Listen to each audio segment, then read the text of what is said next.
আসসালামু আলাইকুম সবাইকে। আপনারা সবাই কেমন আছেন? আশা করি আপনারা সবাই ভালো আছেন। Welcome to my new another blog. তো অনেকদিন ধরে ব্লগ ভিডিও আপলোড করি না। আর আমার সামনে এক্সাম, এইজন্য কোনো ভিডিও আপলোড করতে পারতেছি না। অনেক ব্যস্ত আছি পড়াশোনা নিয়ে। তো আমরা একটা গেট টুগেদারের আয়োজন করছিলাম। প্রায় 1 মাস হয়ে যাচ্ছে। আমি এখনো ভিডিও আপলোড করি নাই। তো ভাবলাম যে ভিডিও আপলোড করে দেই।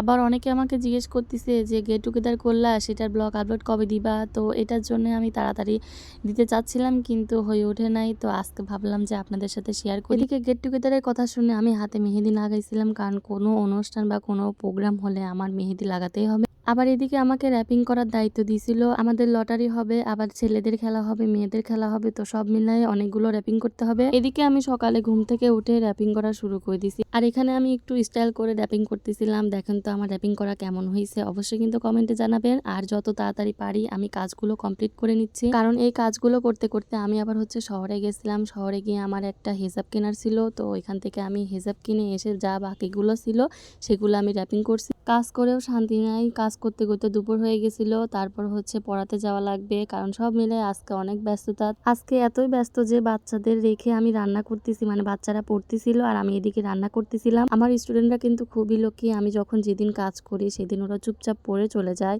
কোনো ডিস্টার্ব করে না আমাকে। আর রাতের বেলা আসছিল ভাগ্নির বউ, মানে আমাদের বেটার বউ আসছিল, তাদের জন্য রান্না করছিলাম। তারপর এইদিকে রাত 12টার সময় আমি ডিশে বসে খেতে বসছি, কারণ সারাদিন একটু দৌড়াদৌড়ি করার জন্য শরীরটা একদমই খারাপ লাগে। এই জন্য যা হাতের কাছে পাইছি সেটা নিয়ে বসে পড়ছি। তো সবকিছু আপনাদের সাথে অল্প অল্প করে শেয়ার করব। তো এখানে আমরা সকালবেলা রেডি হয়ে গাড়িতে সবকিছু সুন্দরভাবে গোছাই তুললাম।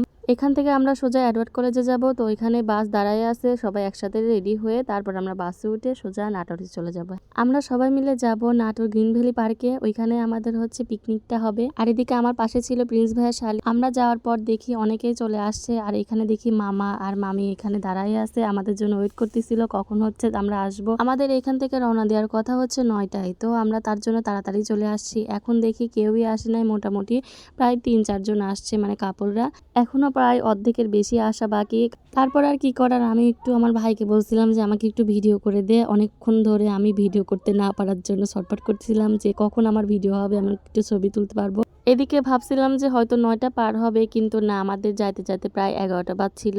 আমরা তো ভাবছিলাম যে সকালে যাব, কারণ আর শীতের দিন, বেলা খুবই ছোট, যেতে যেতে আমাদের দুপুর হয়ে যাবে। তো এখানে যে কটা ভাবিরা ছিল তাদের সাথে আমি একটু ছবি তুলে নিয়েছিলাম। আর এখানে সবাই অনেক মিস। আর ভাইয়াদের কথা তো বাদই দিলাম, তারা এত মজার, এত ফানি। আমি বলতেছি কেন জানেন, কারণ ভিডিওর মধ্যে দেখলে বুঝবেন তারা কত ফানি। শেষে কিন্তু অনেক মজার মজার ডান্স হবে, কেউ মিস করবেন না, অবশ্যই কিন্তু ফুল ভিডিও দেখবেন। আর এইখানে যে আসতেছে আপনারা তো সবাই যে আমাদের মধ্যে সিঙ্গেল পারসন। আর আপনাদের কাছে যদি কোনো ভালো মেয়ে থাকে অবশ্যই কিন্তু কমেন্টে জানাবে। আর এদিকে কিন্তু আমার ভাইকেও নিয়ে যাচ্ছি, কারণ আমার ভাই অনেক ছোট। আমি ওর বয়সে থাকতে অনেক কিছু মিস করছি। আমি কোনো সময় ট্যুরে যেতে পারি নাই, কারণ আব্বু কোথাও যেতে দেয় নাই। আমার আব্বু কোথাও নিয়েও যাবে না, নিজেও ঘুরবে না। এই জন্যই আমি ছোটবেলা থেকে এই ট্যুরগুলো খুব মিস করতাম। আমার জীবনে প্রথম ট্যুর এই নাটোরে যাওয়া, মানে পাবনার বাইরে সবার সাথে মিলে। বড় হয়ে যাতে বলতে না পারে যে তোমরা আমাকে কোথাও নিয়ে যেতে পারোনি, কোথাও নিয়ে যাও নাই। এর জন্য আমার ভাইকে আমি সব জায়গায় নিয়ে যাওয়ার চেষ্টা করি, যাতে ওর ছোটবেলার সব ইচ্ছা যাতে আমি পূরণ করার চেষ্টা করতে পারি। বড় বোন হিসেবে তো একটু হলেও দায়িত্ব আছে, তাই না? এদিকে একটা পিচ্ছি আমার সাথে খুব হাসাহাসি করতেছিল। মাশাআল্লাহ, পিচ্ছিটা দেখতে এত সুন্দর, এত সুইট, আমার খুব ভালো লাগতেছিল তার সাথে গল্প করে। মাশাআল্লাহ বলতে কিন্তু একদমই ভুলবেন না। এখানে সকালের নাস্তা হিসেবে দিয়েছিল বনলতার পাউরুটি, আর সাথে একটা কলা আর একটা ডিম। আর এদিকে কিন্তু ডিম সিদ্ধ করার দায়িত্বও কিন্তু আমার পড়ছিল। তারপর আমার শাশুড়ি মাকে বলছিলাম যে তুমি একটু সিদ্ধ করে দিও, কারণ আমি রেডি হব কখন আর সিদ্ধ করব কখন। তো আম্মু আমাকে হেল্প করছিল একটু। এখানে সব পিচিরা দেখেন কত সুন্দর করে চুপচাপ বসেছিল। আর এখানে দেখেন তাকনিম বাবা, আর এখানে নুজাইফা। নাজমুল ভাইয়ের মেয়ের নাম নুজাইফা না নুজাইবা, আমি একটু কনফিউজ, মানে ভুলে গেছিলাম। আর এখানে লাল ভাইয়ের বউ আসছে। আপনাদের সাথে একটা একটা করে সবার পরিচয় করাই দিব।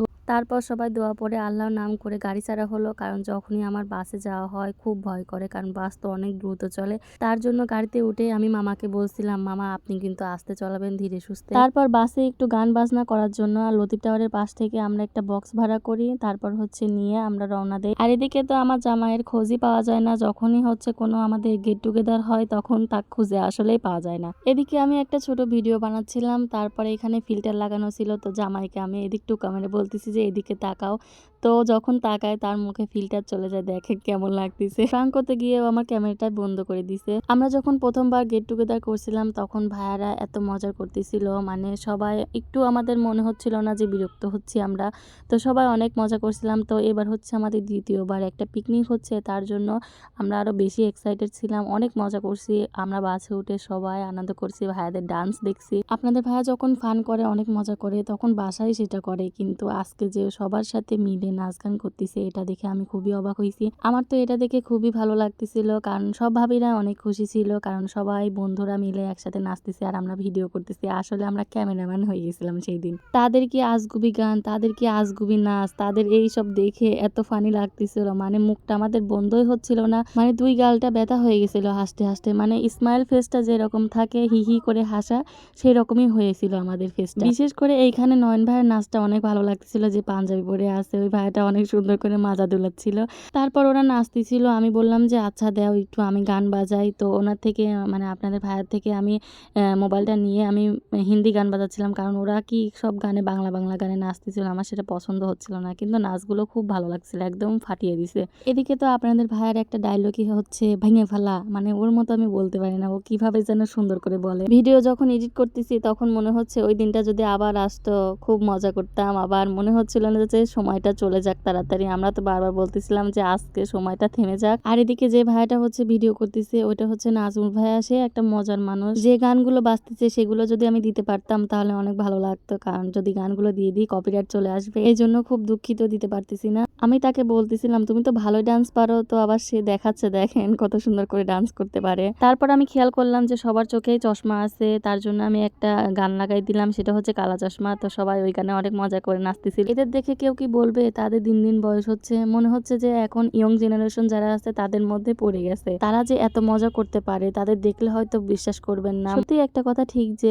মানুষ বুড়া হয় কিন্তু মানুষের মন কখনো বুড়া হয় না, কারণ মানুষের মনটা সবসময় আগের মতনই থাকে, শুধু সময়ের সাথে সাথে অনেক কিছু পরিবর্তন হয়। তাই জীবনে কোনো শখ অপূর্ণ রাখবেন না, যখন যা মন চাইবে করার চেষ্টা করবেন। একটু যদি সময় বের করে সবার সাথে একসাথে সময় কাটানো যদি যায় তাহলে ক্ষতি কি? অন্তত কিছু স্মৃতি রাখার জন্য আমাদের হচ্ছে ঘোরাঘুরি করা উচিত, কারণ বয়সকালে ওষুধ লাগবে, তখন হচ্ছে মন চাইলেও কিন্তু আমরা করতে পারবো না, কোনো জায়গায় যেতে পারবো না, পছন্দ মতো কিছু খেতেও পারবো না। তাই সময়টা আমাদের জীবনে খুবই গুরুত্বপূর্ণ। অন্তত যখন ছেলে মেয়ে হবে তারা ঘোরাঘুরি করবে তখন নিজের মনকে সান্ত্বনা দিতে পারবো যে না আমিও একসময় ঘুরতে পারছি। আমি কিন্তু অত ভালো গুছায় কথা বলতে পারি না, যতটুকু আমার মনে আসে সেটাই আপনাদের সাথে শেয়ার করি। ভাইরে ভাই নাচে ঝুল এমন উঠছে, দেখেন শীতের মধ্যে জ্যাকেট খুলে ফেলছে, এত হাঁপাই গেছে তারপরও নাচ বাদ দিচ্ছে না। আমার জামাই আবার কিন্তু জ্যাকেট খুলে নাচ শুরু করে দিছে।